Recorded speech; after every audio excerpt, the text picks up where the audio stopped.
Astro Boy, Sensei, and Me, an introspection on martial arts. Written and narrated by Keith Mosher. Wind up for the pitch.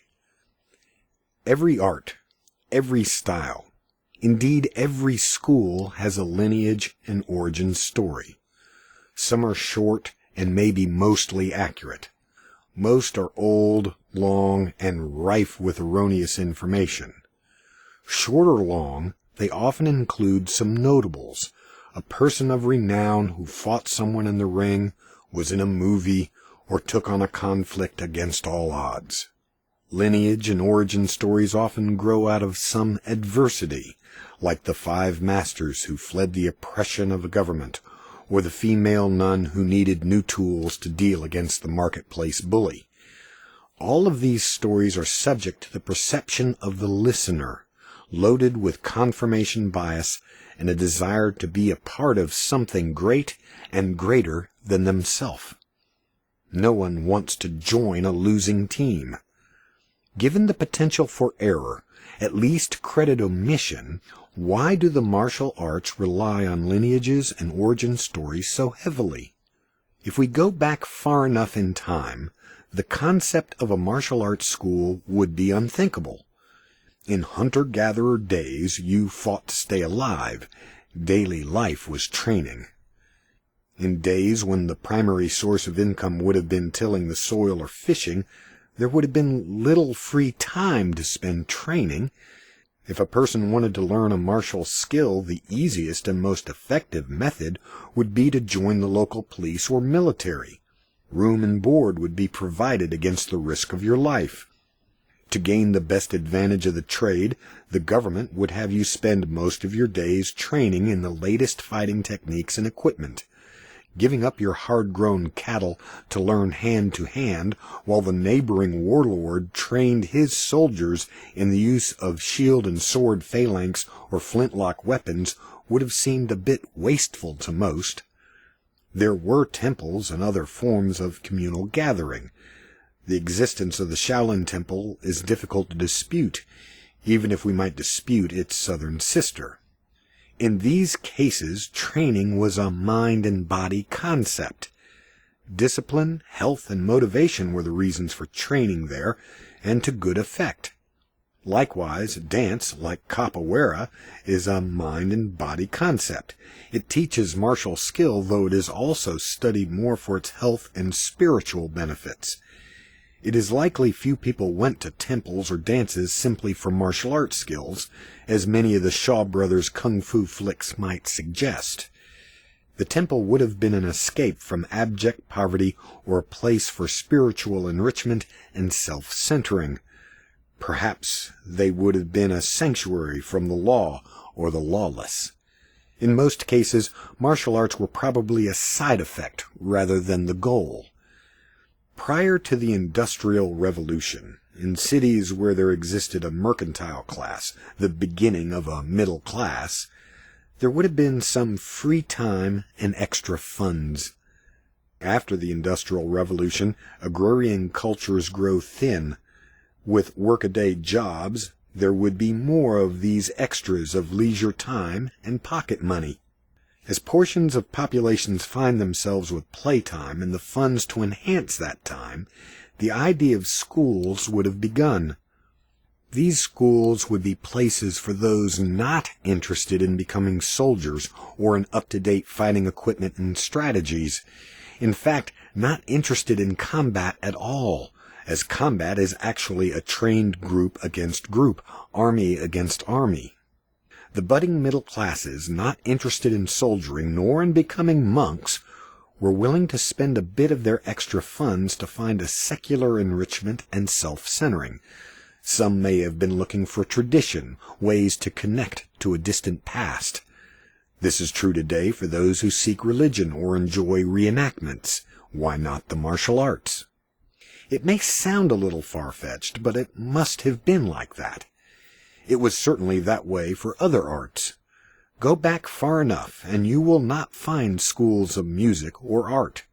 In the West and Middle East, we can trace universities way back. These taught music, painting, and philosophy, along with other studies.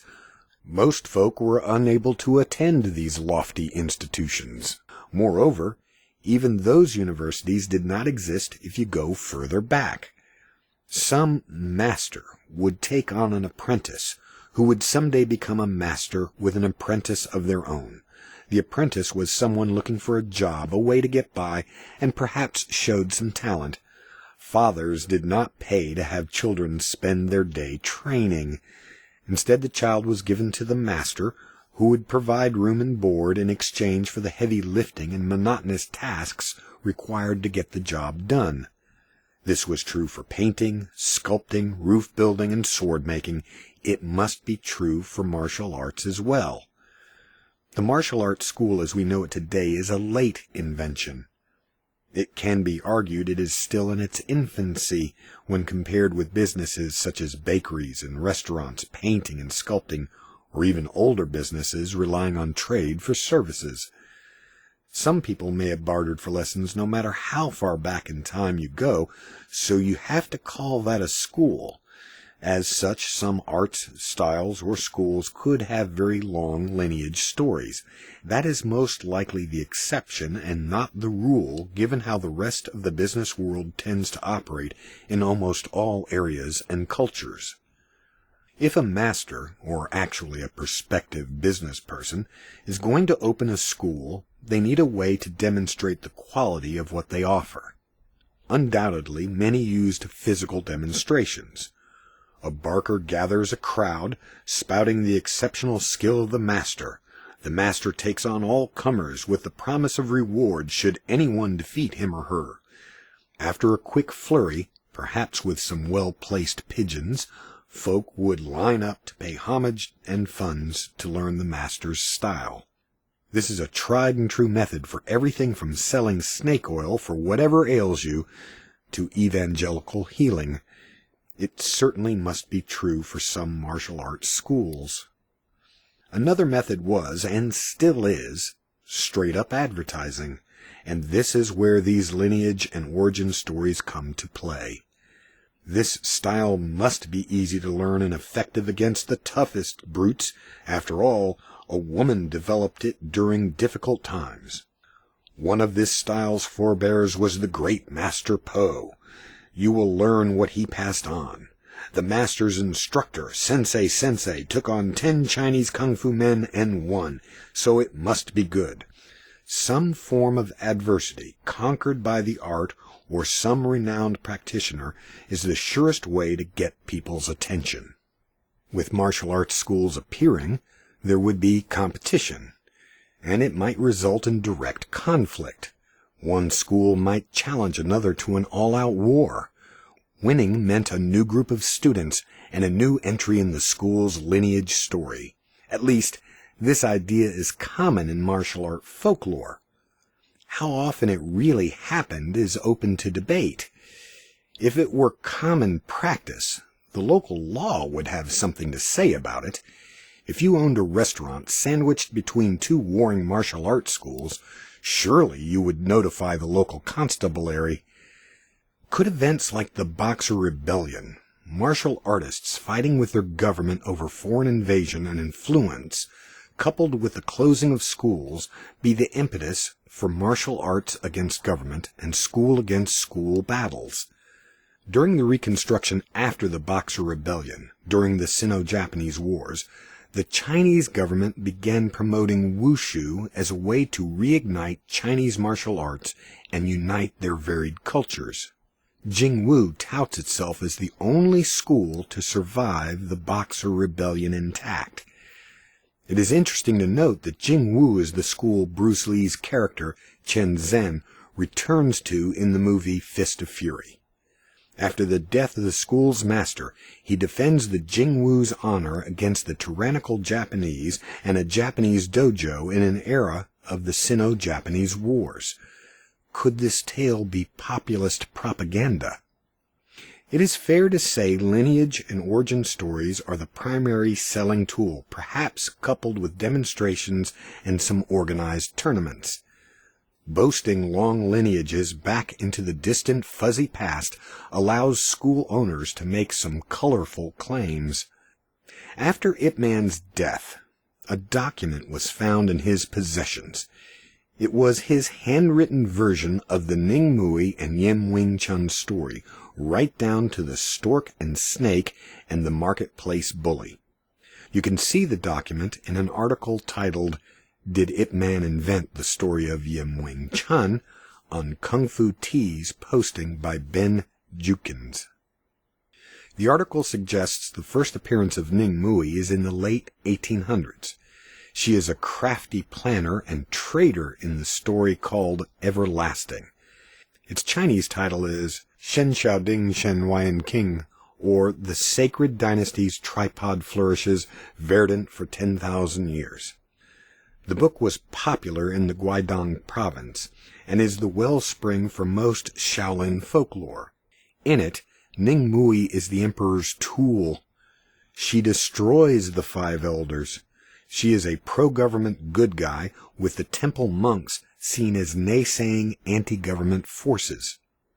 Everlasting was so popular it was copied, even downright plagiarized, in countless other stories. Zhang Daidai's 1930s story Shaolin Jiao Yingjiang, or Young Heroes from Shaolin, converts Ning Mui into a Shaolin savior. She negotiates a truce between the government and the monks. She is invested with modern-day martial artist characteristics: independent, stubborn, short-tempered, loyal, and loves her homeland. A Taijiquan origin story dating back to the 1920s has female heroes very similar to Ning Mui and Yim Wing Chun, including the tale of the stork. Similar tales appear in Hungar and White Crane.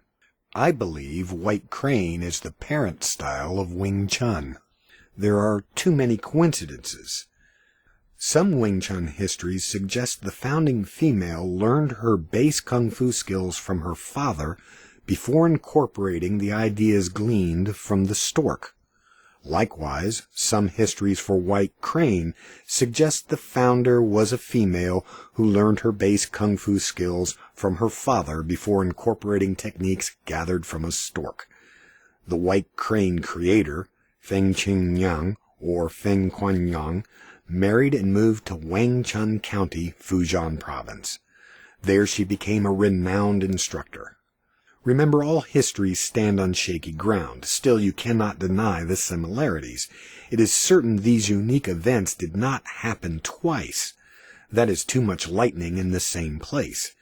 It is more likely one system borrowed the story of the other, or maybe in a long game of broken telephone played over centuries, the parent story became the child's story with selective omission of the parent.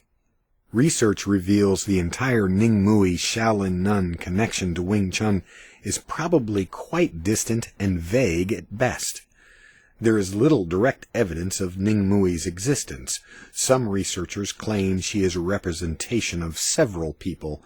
Some claim she is a pseudonym for Chang Wanghua, or for a person known as the White Crane Taoist. The Ancestral Wing Chun Kyun Research Institute suggests Ning Mui was a third, fourth, or fifth generation practitioner of Wangchun County White Crane.